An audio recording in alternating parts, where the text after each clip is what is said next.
आज मालदा आने का मकसद हमारा ये है कि यहाँ पे मालदा में हमारी वर्कर्स मीटिंग है, जहाँ पे हम हमारे संगठन से बात करेंगे और मालदा के तमाम हालात का जायज़ा लेंगे और आने वाले इलेक्शन की किस तरीके से हमारी तैयारी चल रही है और किस किस्म से हमें आगे बढ़ना है, इसका जायज़ा हम हमारे साथियों के साथ बैठ कर लेंगे। इसलिए आज मालदा आने का मकसद है। क्या बंगाल में आप चुनाव लड़ेंगे? बंगाल में बेशक हम चुनाव लड़ेंगे। बंगाल में हमारी तैयारी चल रही है, हर तरफ संगठन के मीटिंग्स हो रहे हैं और बहुत जल्द हम आवाम के दरमियान भी पूरे हमारे एजेंडाज़ के साथ आएंगे। हम कितनी सीट में आप चुनाव लड़ेंगे? देखिए, सीट्स का जो है वो बैरिस्टर असदुद्दीन अवैसी साहब तय करते हैं। किस किस ज़िले में आपका उम्मीदवार खड़ा करेंगे? तमाम ज़िलों में हमारा संगठन मजबूती से ठहरा हुआ है और कौन से मुकामात पर हम इलेक्शन लड़ेंगे ये इंशाअल्लाह ताला बैरिस्टर असदुद्दीन अवैसी साहब आपके सामने रखेंगे। हमारे संगठन ने एक डिटेल रिपोर्ट असदुद्दीन अवैसी साहब के सामने रखी है और उसकी बुनियाद पे बैरिस्टर असदुद्दीन अवैसी साहब इंशाअल्लाह फ़ैसला लेंगे। क्या वजह है बंगाल में इलेक्शन फाइट करना चाहते हैं हमारे? वजह यह है कि यहाँ पे जो मुसलमानों को, दलितों को, ख़ास तौर से बहुजन समाज जिसमें आदिवासी, दलित, ओबीसीज़ भी आते हैं, इनका सोशल इकोनॉमिक इंडेक्स आपके सामने है। किस किस्म से बेरोज़गारी बढ़ी है ये आपके सामने है और किस तरीके से यहाँ पे नौजवानों पे जुल्म होता है ये आपके सामने है। और अब वक्त आया है कि हर असेंबली में हिंदुस्तान के लीडरों को जाने की ज़रूरत है और एमआईएम के उम्मीदवार इंशाअल्लाह ताला ऐवान असेंबली में जाकर बिना कोई खौफ के, बिना कोई पार्टी लाइंस के अवाम की बात रखेंगे।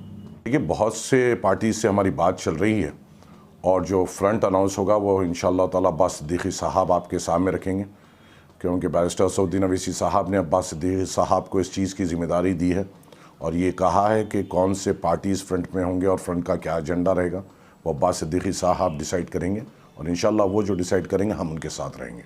आपका मेन ऑपोजिशन कौन सी पार्टी है? हमारा अव्वलीन मकसद ये है कि बीजेपी को यहाँ से आने से रोक सकें और उसको हराने के लिए हमारे दरवाज़े हर एक वो पार्टी के लिए खुले हैं जो ये सोच रखती है और इंशाअल्लाह हमें उम्मीद है कि लाइक माइंडेड पार्टीज़ जो बीजेपी को रोकना चाहते हैं वो एक साथ आते हुए हम एक बड़ा मुकाबला करते हुए हमारे उम्मीदवारों को असेंबली में भेजेंगे। मालदा में कौन कौन क्षेत्र में आपका पार्टी इलेक्शन फाइट करना चाहती है? बहुत सारे सीट्स है जहाँ पे हमारा संगठन मजबूत है और इन संगठन के ताल्लुक़ से इंशाअल्लाह ताला जब सीट्स का जो अनाउंसमेंट रहेगा वो आपको वक्त आने पे पता चलेगा। हम हमारे साथियों के साथ, हमारे संगठन के साथियों के साथ बैठते हुए पूरा समीक्षा कर रहे हैं और बहुत ही जल्द आपके सामने सदर मजलिस बैरिस्टर असदुद्दीन अवैसी साहब इसका खुलासा करेंगे। तृणमूल कांग्रेस पार्टी और जो अपोजिशन है मीम पार्टी को बीजेपी का दलाल बोलते हैं, तो आपका क्या राय है? देखिए, मैं डरे हुए लोगों की और डरपोकों के इल्ज़ामात का जवाब नहीं देता।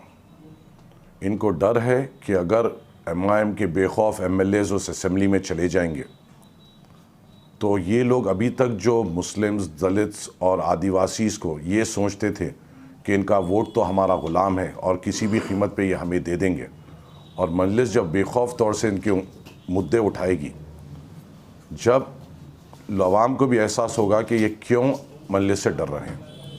और रही बात मजलिस से इल्ज़ामात लगाने की, मजलिस के कोई लोग तो बीजेपी में ज्वाइन नहीं हुए। हाँ, ये बात सही है कि तृणमूल के कई एमएलएस, कांग्रेस के कई एमएलएस और लेफ़्ट के भी कई एमएलएस जिन्होंने मुसलमानों, दलित और आदिवासी और बहुजन समाज के सामने आके सेकुलरिज्म की बात की और हमारा वोट हासिल किया, हमारा वोट हासिल करने के बाद ये बीजेपी के गोद में जाके बैठ गए। तो मैं इनसे ये सवाल करता हूँ कि इसकी ये क्या गारंटी लेते हैं कि कल अगर यही सेकुलर फ्रंट जो हमारे सामने सो कॉल्ड आ रहे हैं, अगर ये हमारा वोट हासिल कर लें और कल फिर जाके बीजेपी के गोद में बैठ जाए तो इनको कौन रोकेगा? हम तो देख रहे हैं ये कमज़ोर है, ये अपने एमएलएस को नहीं रोक सक रहे हैं बीजेपी में जाने के लिए। तो बीजेपी का दलाल कौन है और बीजेपी से कौन डरता है, ये अवाम के सामने है। हम कभी इनसे नहीं डरते और इंशाल्लाह कभी डरेंगे भी नहीं। आप कहना चाहते हैं आप बीजेपी का बी टीम नहीं है? बिहार इलेक्शन में हमने 5 सीटें जीती हैं अख्तर ईमान साहब ने बीजेपी के उम्मीदवार को भारी अक्सरियत से हराया। रुकनुद्दीन साहब ने बैसी में बीजेपी के एमएलए के उम्मीदवार को भारी अक्सरियत से हराया। बहादुरगंज में अंजार नेमी साहब ने बीजेपी के उम्मीदवार को भारी अक्सरियत से हराया। खमरुल हुदा साहब ने बीजेपी के एमएलए को भारी अक्सरियत से हराया। कोचा दामन में एनडीए के उम्मीदवार को इजहार असवी साहब ने भारी अक्सरियत से हराया। और हम जब जीतेंगे भी इंशाल्लाह तो हम किसी के गोद में जाके नहीं बैठेंगे जिस तरीके से इनके एमएलए जाके बैठ जाते हैं।